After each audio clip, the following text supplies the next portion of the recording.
कबड्डी थोड़ा पैसा वापस कर दी है? बिल्कुल कर दी है। मेरा तो ईमान है, मैं आजमाया है।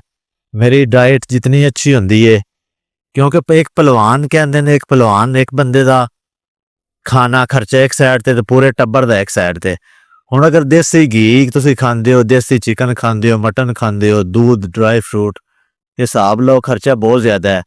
पर हुण बंदे जिहड़े उन्हां कुत्ते घोड़े रखे न, साडा नां बने, उन्हां दी इतनी वो खिदमत करदे न, मालिशां करदे न, उन्हां मेवा जात मुरब्बे खवांदे न, साडा स्पीकर विच ना बोले ते असीं वेखो ना हर चीज़ आप खानी है, अपनी सेहत भी अच्छी करनी है।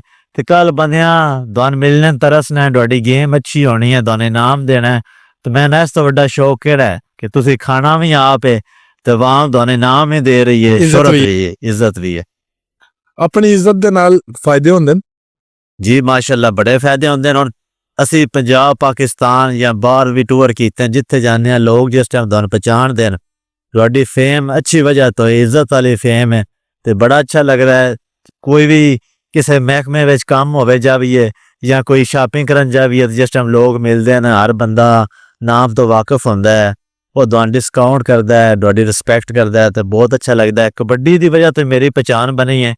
जिस टाइम मैं छोटा आई ते मेरा एक कज़न आई, वो खेलदा हुंदा ही कबड्डी स्कूल दौर विच, ते असीं अड्डे ते बैठे हद्दे आई ते ड्राइवर कंडक्टर जेह्ड़े ना उन्हां सलाम करदे लगदे, ते मैं बड़ा हैरान हुंदा ही, बड़ा तल्लक है। मैं स्कूल दौर विच ते खेडिया नहीं, मैट्रिक तो बाद शुरू कीती है।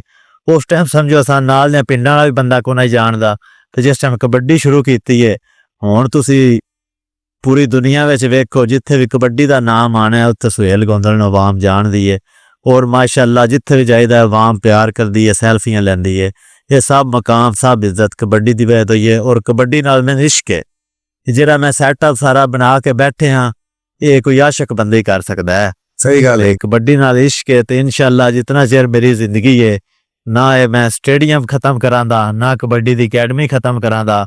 मैं बाहर चला जाना, मैं कबड्डी तो आउट हो जाना, लेकिन ये स्टेडियम कबड्डी की अकैडमी मेरी बाद रवे दी। इंशाअल्लाह जे नौजवान बच्चे न उन्हां दी मैं ताबेदारी करांगा इंशाअल्लाह।